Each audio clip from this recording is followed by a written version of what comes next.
दोस्तों, आपने बहुत सारे हॉलीवुड और कुछ बॉलीवुड फिल्मों के पोस्टर या फिर ट्रेलर में एक चीज़ ज़रूर नोटिस की होगी कि शूट विद आईमैक्स या फिर इन सिनेमाज इन आईमैक्स या फिर आईमैक्स 3D। 3D तो हम सब जानते ही हैं, पर आईमैक्स क्या है ये ज़्यादातर लोगों को पता नहीं होगा।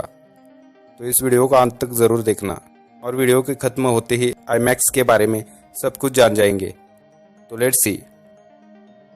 दोस्तों, हमारी ट्रेडिशनल फिल्में जिस कैमरे पे शूट होती है उस कैमरे का इमेज सेंसर 35 mm का होता है और आज के आईमैक्स कैमरे उनका इमेज सेंसर 70 mm का होता है, यानी कि 2 गुना तक बड़ा।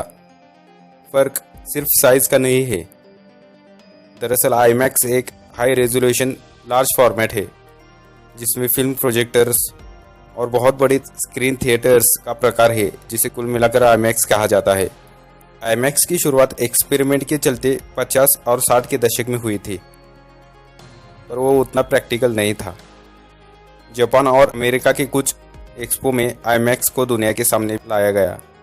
बाद में इसमें बहुत सारे सुधार करके वाशिंगटन के स्पोकिन में एक्सपो 74 के दौरान यूएस पवेलियन में 27x20 की आईमैक्स स्क्रीन लगाई, जो कि एक इंडिपेंडेंट थिएटर था और उस स्क्रीन को 50 लाख लोगों ने देखा। जमीन से लेकर छत तक पूरी स्क्रीन ही स्क्रीन। इतनी बड़ी स्क्रीन और साउंड क्वालिटी को देखकर लोग अचंभित हो गए।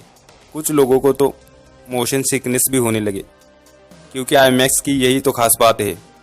आम थिएटर्स में स्क्रीन के बगल में कुछ वॉल्स होते हैं, साउंड क्वालिटी भी आज के हिसाब से ठीक ठाक ही है, पर आईमैक्स में सामने आपको स्क्रीन के अलावा और कुछ नहीं दिखाई देता और साउंड क्वालिटी भी बहुत ही बढ़िया होती है, जिससे आप खुद को मूवी का पार्ट महसूस करेंगे। इंडस्ट्री में 2008 में आईमैक्स ने डिजिटल आईमैक्स की शुरुआत की और उसके साथ ट्रेडिशनल सिनेमा घरों में अपने ब्रांड का विस्तार किया। फिर भी कुछ गिनी चुनी ही फिल्में हैं जो कि 70 mm आईमैक्स कैमरे पर शूट होती है, क्योंकि ये कैमरे बहुत बड़े और बहुत आवाज़ करते हैं और इनमें कुछ मिनटों की ही रिकॉर्डिंग होती है और ये गर्म भी बहुत जल्दी हो जाते हैं। क्योंकि ये कैमरा सेलुलॉइड टेप पर रिकॉर्ड करता है, इसलिए टेप बदलने में भी बहुत समय लगता है। इसलिए कुछ गिने चुने फिल्म मेकर्स ही इस कैमरे का इस्तेमाल करते हैं। हॉलीवुड में अब तक बहुत से फिल्मों के कुछ पार्ट आईमैक्स पर शूट हुए हैं, जैसे कि Skyfall, Harry Potter, Spiderman, Batman, transformers, star Wars जैसी बहुत सी फिल्मों में आईमैक्स कैमरे का इस्तेमाल हुआ है। हॉलीवुड के मशहूर फिल्म मेकर्स क्रिस्टोफर नोलन अपनी फिल्मों में ज़्यादातर आईमैक्स कैमरे का इस्तेमाल करते हैं, जैसे कि द डार्क नाइट, इंटरस्टेलर और डंकर्क। इन फिल्मों में आईमैक्स कैमरे का इस्तेमाल ज़्यादा हुआ है, इसलिए इन फिल्मों का थिएटर एक्सपीरियंस बहुत बढ़िया रहा होगा, क्योंकि ये रियल 70 mm आईमैक्स पर शूट हुई है।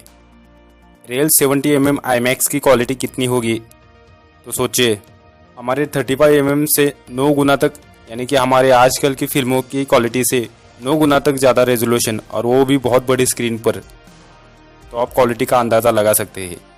आईमैक्स की स्क्रीन साइज़ 50 फीट ऊंची और 70 फीट लंबी होती है, पर हमारे इंडिया में एक भी आईमैक्स स्क्रीन नहीं है। कुछ समय पहले अहमदाबाद और हैदराबाद में 2 आईमैक्स थिएटर्स थे, मगर वो रियल 70 mm आईमैक्स नहीं थे। उन थिएटरों में 35 mm को पिक्सल बिनिंग करके आईमैक्स में प्रोजेक्ट किया जाता था, इसलिए उसे लाईमैक्स भी कहा जाता है और उसमें खर्चा और टाइम भी बहुत लगता है, इसलिए वो थिएटर्स अभी 2K और 4K पे चले गए हैं। आप जब कभी ऑस्ट्रेलिया, जापान या फिर यूएस जाते हैं तो वहाँ जाके 70 mm आईमैक्स थिएटर में मूवी ज़रूर देखना। अभी ये टेक्नोलॉजी नई है, इसलिए थिएटर्स की तादाद कम है, पर आने वाले 4-5 सालों में इंडिया में भी 70 mm आईमैक्स के थिएटर्स बन जाएंगे और हमारे बॉलीवुड में भी आईमैक्स कैमरे का इस्तेमाल होने लगेगा और हम भी आईमैक्स स्क्रीन पे फिल्में देखने का मज़ा उठा पाएंगे। तो दोस्तों, आप समझ ही गए होंगे कि आईमैक्स क्या है और किस तरह से काम करता है। तो इस वीडियो को लाइक, शेयर और चैनल को सब्सक्राइब करना मत भूलिए। तो मिलते हैं किसी नए वीडियो में, तब तक के लिए जय हिंद।